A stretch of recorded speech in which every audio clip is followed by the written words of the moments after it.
ప్రకృతి ప్రకోపానికి అమెరికాలో చిన్నారి బాలికల ప్రాణాలు కోల్పోవటం కలిచివేస్తోంది. సమ్మర్ క్యాంప్ విహారయాత్రకు వెళ్లిన ఈ బాలికలు విడిది చేసిన భవనం వరదలకు కొట్టుకుపోవటం, అమాయకులైన చిన్నారులు బలి కావటం అమెరికాలో విషాద ఛాయలు నెలకొన్నాయి. మొత్తానికి వారాంతంలో వరదల కారణంగా 78 మంది ప్రాణాలు కోల్పోగా చిన్నారులే ఎక్కువగా ఉన్నారన్న వార్తలు వినిపిస్తున్నాయి. ఇదిలా ఉండగా రాబోయే 48 గంటల్లో భారీ నుంచి అతి భారీ వర్షాలు కురిసే అవకాశాలున్నాయని వాతావరణ శాఖ వెల్లడించడంతో రెస్క్యూ ఆపరేషన్కు విఘాతం కలిగించే అవకాశాలు కనిపిస్తున్నాయి. ఇప్పటికే రెస్క్యూ ఆపరేషన్ కు అత్యంత ప్రమాదకరమైన పాములు అడ్డంకిగా మారాయి. టెక్సాస్ వరదలు విషాదం గురించి మరింత సమాచారం తెలుసుకుందాం.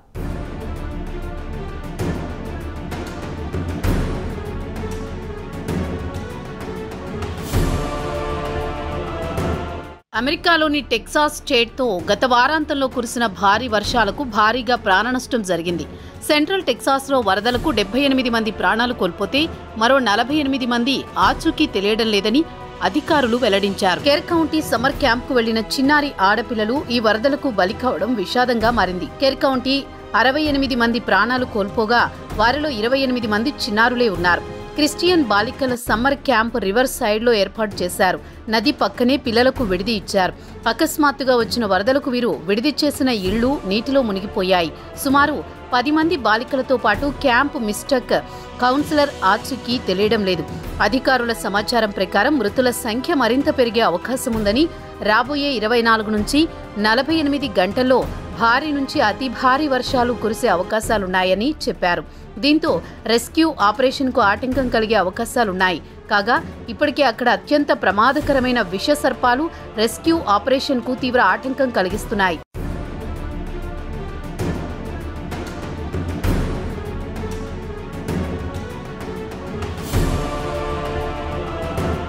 మూడు రోజుల పాటు ఎడతెరిపి లేకుండా కురిసిన వర్షాలకు కిర్ కౌంటీ అతలాకుతలమైంది. టెక్సాస్ చరిత్రలో ఈ స్థాయిలో రెస్క్యూ ఆపరేషన్ ఇప్పటి వరకు జరగలేదు. కేర్ కౌంటీలో జరుగుతున్న ఈ రెస్క్యూ ఆపరేషన్లో ఇప్పటి వరకు 18 మంది పెద్దవారిని, 10 మంది పిల్లలను అధికారికంగా గుర్తించాల్సి ఉంది. ఇదిలా ఉండగా టెక్సాస్ గవర్నర్ గ్రెగ్ అబ్బాట్ ఆదివారం మీడియాతో మాట్లాడుతూ తప్పిపోయిన చివరి వ్యక్తి ఆచూకీ తెలిసే వరకు గాలింపు చర్యలు కొనసాగుతాయన్నారు.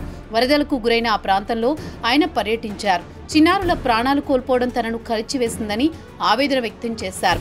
కాగా అతిపెద్ద రెస్క్యూ ఆపరేషన్ మాత్రం క్యాంప్ మైస్టిక్ వద్ద కొనసాగుతోంది. క్యాంప్ మైస్టిక్ విషయానికొస్తే అమెరికాలో బాలికలకు ఇదే అత్యంత ప్రజాదరణ కలిగిన సమ్మర్ క్యాంప్. గ్వాడాలుపే నది ఒడ్డున ఉన్న ఈ శిబిరం భారీ వరదలకు పూర్తిగా డ్యామేజీ అయ్యింది. శుక్రవారం కురిసిన భారీ వర్షాలకు కేవలం 45 నిమిషాలకే నది పొంగి పొర్లింది. నది నీరు 26 అడుగులు ఎత్తుకు చేరింది. ఆ సమయంలో క్యాంపులో బాలికలు చాలా మంది నిద్రలో మునిగిపోయారు. Camp director Richard Dick Eastland తో పాటు పలువురు బాలికలు ప్రాణాలు కోల్పోయారు.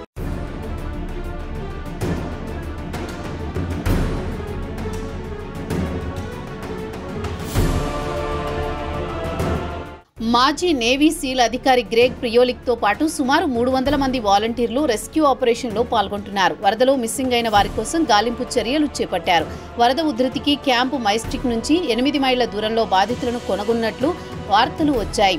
ఇక నదిలో బాలికల దుస్తులు, వస్తువులు చెల్లాచెదురుగా కనిపించాయని అధికారులు చెప్పారు. కాగా అమెరికాలో జూలై 4న అక్కడ స్వాతంత్ర్య దినోత్సవం. ఈ సందర్భంగా అక్కడ వారాంతంలో స్కూలు పిల్లలను సమ్మర్ క్యాంపుకు తీసుకువెళ్లారు. కాగా ఈ సమ్మర్ క్యాంపుకు ఎంతమంది పిల్లలు వచ్చారు, వారితో ఎంతమంది వరదలకు కొట్టుకుపోయారో ఖచ్చితంగా తెలియడం లేదు. కెరవెల్లి నుంచి క్యాంపు మైస్టిక్ ఏరియా వరకు ఎక్కడ చూసినా కూలిపోయిన ఇళ్లు, కూలిపోయిన చెట్లు, ధ్వంసమైన ఫర్నిచర్ కనిపించాయి.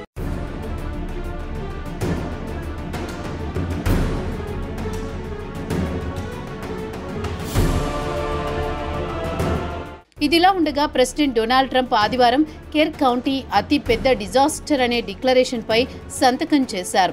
వెంటనే ఫెడరల్ ఎమర్జెన్సీ మేనేజ్మెంట్ ఏజెన్సీని టెక్సాస్ కు తరలించారు. శుక్రవారం నాడు తాను కూడా కేర్ కౌంటీ సందర్శిస్తానని చెప్పారు. టెక్సాస్ లోని తమ ప్రతినిధులు పరిస్థితిని క్షుణ్ణంగా గమనిస్తున్నారని, పరిస్థితి మాత్రం దారుణంగా ఉందని ఆయన ఆదివారం నాడు న్యూజెర్సీలో మాట్లాడుతూ చెప్పారు. ఇక సహాయక కార్యక్రమాల విషయానికొస్తే స్థానికులు కూడా రెస్క్యూ ఆపరేషన్ లో పాల్గొంటున్నారు. వరదలకు ఇళ్లు కోల్పోయిన కట్టుబట్టలతో ఉన్న వారికి స్థానికులు అండగా నిలుస్తున్నారు. వారికి ఆహారంతో పాటు వసతి కల్పిస్తున్నారు. ఇలాంటి వరదలు గతంలో ఎన్నడూ చూడలేదని స్థానికులు కూడా చెబుతున్నారు.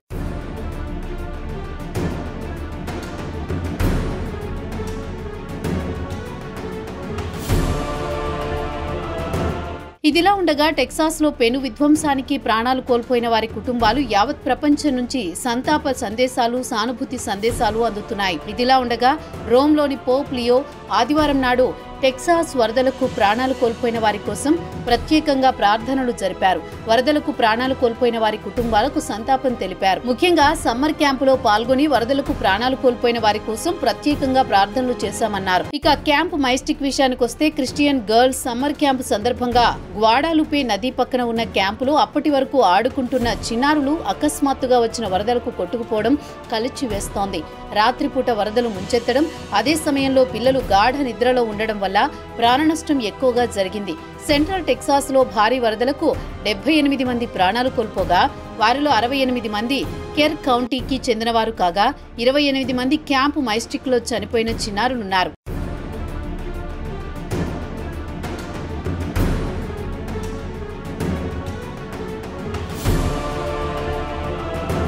ఇక ఈ రెస్క్యూ ఆపరేషన్ విషయానికి వస్తే మిలిటరీ హెలికాప్టర్లను రంగంలోకి దింపారు. క్యాంపులో చిక్కుకున్న వారిని రక్షించి తీసుకువచ్చారు. కాగా మరో 48 గంటల పాటు భారీ వర్షాలు కురుస్తాయని వాతావరణ శాఖ అంచనా వేయడంతో రెస్క్యూ ఆపరేషన్కు ఆటంకాలు కలిగే అవకాశాలున్నాయి. వరదలు వచ్చి 3 రోజులు గడిచిపోవడంతో తప్పిపోయిన వారి ఆచూకీపై ఆశలు వదులుకోవాల్సిన పరిస్థితి ఏర్పడింది.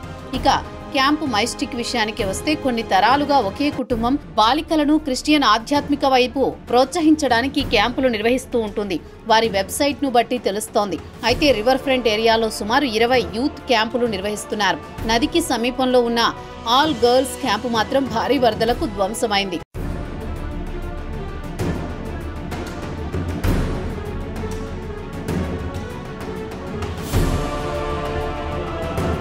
ఈ క్యాంపు సహా యజమాని డైరెక్టర్ జెన్ రాక్స్ డేట్ కూడా చనిపోయిన వారిలో ఉన్నారు.